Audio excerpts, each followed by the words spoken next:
Hello students, I am Himadri Pashchini from department of chemistry and आज का हमारा टॉपिक है हीट कैपेसिटी, जिसे कि हम हिंदी में ऊष्माधारिता भी कहते हैं। तो हीट कैपेसिटी होता क्या है, आज हम इसके बारे में डिस्कस करेंगे।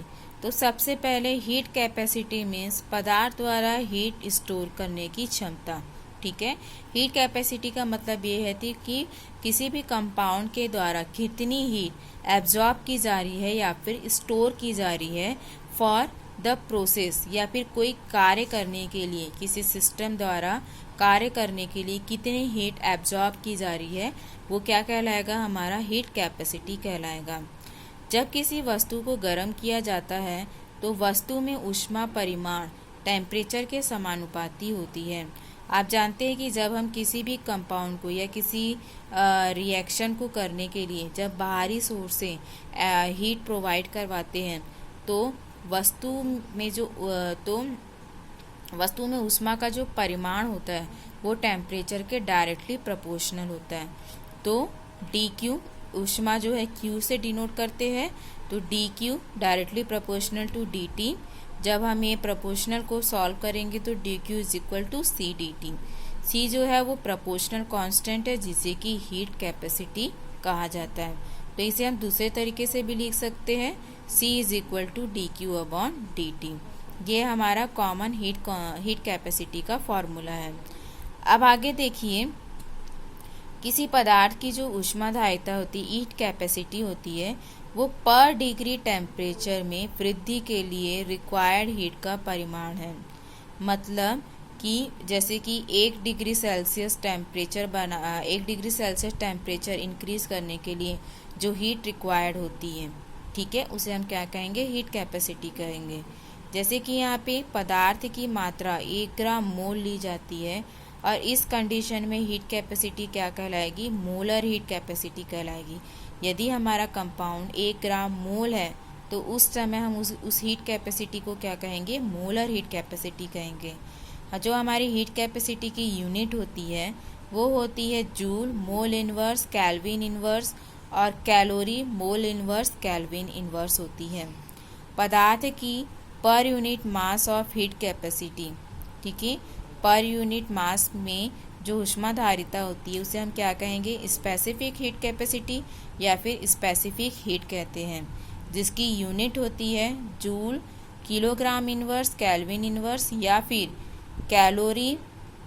Kelvin, calorie, kilogram inverse, kelvin inverse होती है। ये जो हमारी हीट कैपेसिटी होती है उसे हम एस से डिनोट करते हैं। तो S is equal to D Q upon M D T. इसे हम दूसरे तरीके से लिख सकते हैं, D Q is equal to M S D T. ठीक है, heat capacity absorbed by compound is a state function. ठीक है, कंपाउंड के द्वारा जो हीट एब्जॉर्ब की जाती है वो जो ऊष्मा होती है वो एक प्रकार का स्टेट फंक्शन है, अवस्था फलन है। और इस अवस्था फलन की जो वैल्यू होती है वो पाथ के प्रोसेस के ऊपर डिपेंड करती है। मतलब ये है कि जो हमारा प्रोसेस है जो इनिशियल स्टेट से फाइनल स्टेट की ओर जा रहा है, तो इनिशियल से फाइनल स्टेट में जाने के लिए बहुत सारी छोटी छोटी स्टेप्स होती है।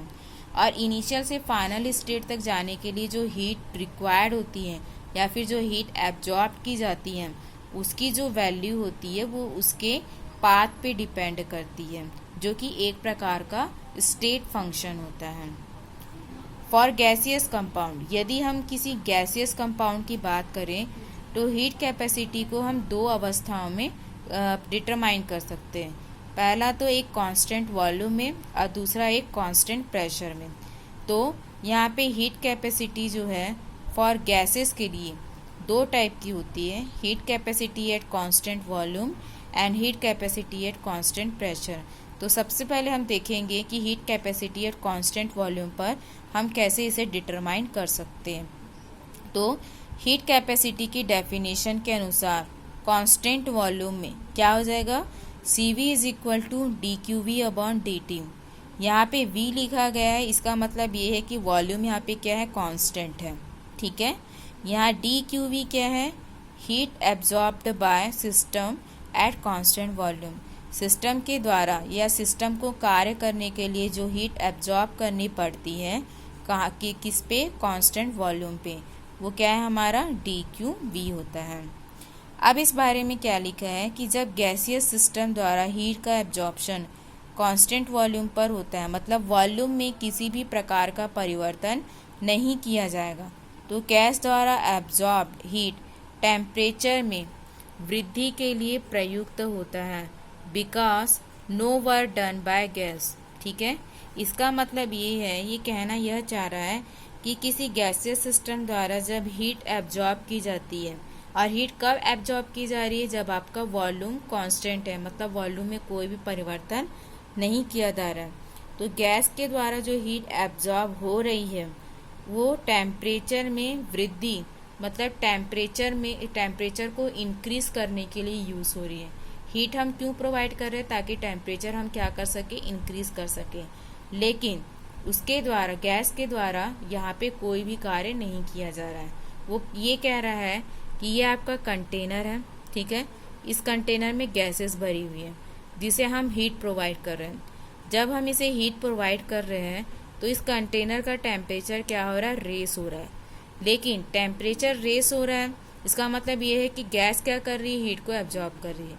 लेकिन यहाँ पे ये कहा जा रहा है कि टेम्परेचर रेस होने का कारण गैस नहीं है, क्योंकि गैस के द्वारा तो कोई काम किया ही नहीं गया है, कोई भी वर्क किया ही नहीं गया है। तो W is equal to, work क्या है हमारा, W is equal to PdV।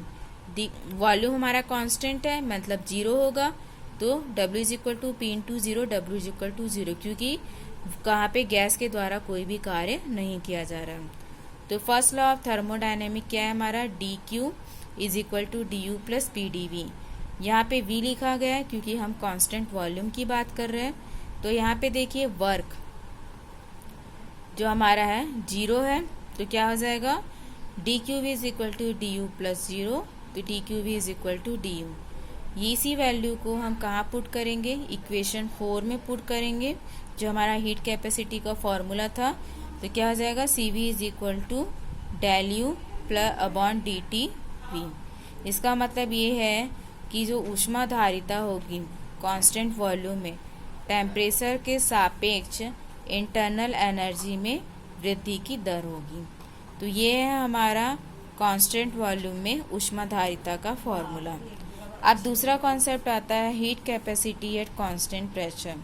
यदि हम प्रेशर को कांस्टेंट करते हैं, इससे पहले हमने क्या किया था, वॉल्यूम को कांस्टेंट रखा था, मतलब वॉल्यूम में कोई भी परिवर्तन नहीं किया गया है।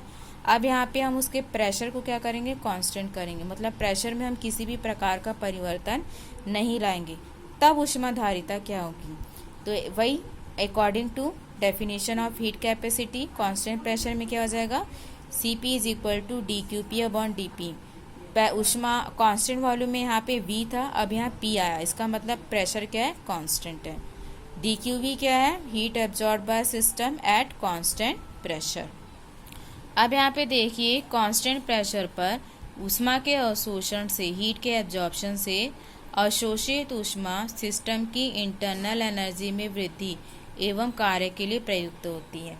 अब हमने कांस्टेंट वॉल्यूम में पढ़ा था कि जो हीट एब्जॉर्ब की जा रही है, ठीक है, जो हीट एब्जॉर्ब की जा रही है वो टेम्परेचर में वृद्धि के लिए एब्जॉर्ब की जा रही है, लेकिन वहाँ पे काम कुछ नहीं हो रहा है। लेकिन यहाँ पे जो हीट एब्जॉर्ब की जा रही है कांस्टेंट प्रेशर में, वो इंटरनल एनर्जी में तो वृद्धि कर रही है, लेकिन साथ ही साथ वहाँ पे गैस के द्वारा कार्य भी किया जा रहा है, लेकिन कांस्टेंट वॉल्यूम में गैस के द्वारा कार्य नहीं किया जा रहा था। तो यहाँ पे देखिए first law of thermodynamic, dQp is equal to du plus dP, du plus PdV is equal to del H होता है। हमने इससे पहले एंथैल्पी में डिस्कस किया था, क्योंकि H इज इक्वल टू क्या होता है, H is equal to U plus PV, ये फॉर्मूला एंथैल्पी का। तो यहाँ पे क्या आ जाएगा, DH आ जाएगा, dQp is equal to DH। तो इसी फॉर्मूला को जब हम इक्वेशन में पुटअप करेंगे तो क्या हो जाएगा, Cp is equal to dQp upon dt। ठीक, dQp क्या है हमारा, DH है, तो Cp is equal to DH upon dt, या फिर Cp is equal to DH upon dt P, क्योंकि कांस्टेंट प्रेशर में हम कार्य करा रहे हैं। इसका मतलब ये होगा कि स्थिर दाब पे जो ऊष्माधारिता होगी वो ताप के सापेक्ष एंथैल्पी में परिवर्तन की दर होगी। ठीक है। अब यहाँ पे हमने बात की सिर्फ गैस की। यदि हम गैस लें तो कांस्टेंट प्रेशर और कांस्टेंट वॉल्यूम में उसकी ऊष्माधारिता क्या हो सकती है। लेकिन यदि सॉलिड और लिक्विड कंपाउंड हो तब क्या होगा। यहाँ पे देखिए, सॉलिड एंड लिक्विड के लिए टेम्परेचर में वृद्धि से इसके वॉल्यूम में वेरी स्मॉल चेंज होता है। ठीक है। सॉलिड और लिक्विड में यदि हम टेम्परेचर बढ़ाते हैं तो उसमें होने वाला जो चेंज होगा वो बहुत ही स्मॉल होगा, लेकिन गैस में जो होने वाला चेंज होगा वो बहुत ज़्यादा होगा। ठीक है। लेकिन सॉलिड लिक्विड में चूंकि हमारा जो परिवर्तन है वो बहुत ही स्मॉल क्वांटिटी में हो रहा है, मीन्स बहुत नेग्लिजिबल है, जिसे हम नगण्य मान के चलते हैं, तो उसमें क्या हो जाएगा, हमारा वॉल्यूम कांस्टेंट रहेगा क्योंकि चेंज बहुत स्मॉल अमाउंट में हो रहा है। तो dV is equal to constant है, तो PdV भी क्या हो जाएगा, हमारा 0 हो जाएगा। तो dQP ये ऊष्मागतिकी का पहला नियम का फॉर्मूला है, dQP is equal to du plus PdV। तो क्या हो जाएगा, ये 0 हो जाएगा, तो dQP is equal to du plus u, dQP is equal to du। According to equation 5 dQV is equal to du है, तो du की वैल्यू यहाँ पुटअप करेंगे तो dQP is equal to duV। इसका मतलब ये हुआ कि Cp माइनस Cv होगा। क्लियर है, Cp माइनस Cv। इसका मतलब ये है कि जो ऊष्माधारिता होगी लिक्विड और सॉलिड कंपाउंड के लिए वो कांस्टेंट प्रेशर और कांस्टेंट वॉल्यूम में इक्वल होगी, लेकिन गैसियस के केस में अलग अलग होगी। तो ये थी हमारी ऊष्माधारिता कांस्टेंट प्रेशर और कांस्टेंट वॉल्यूम में। Thank you.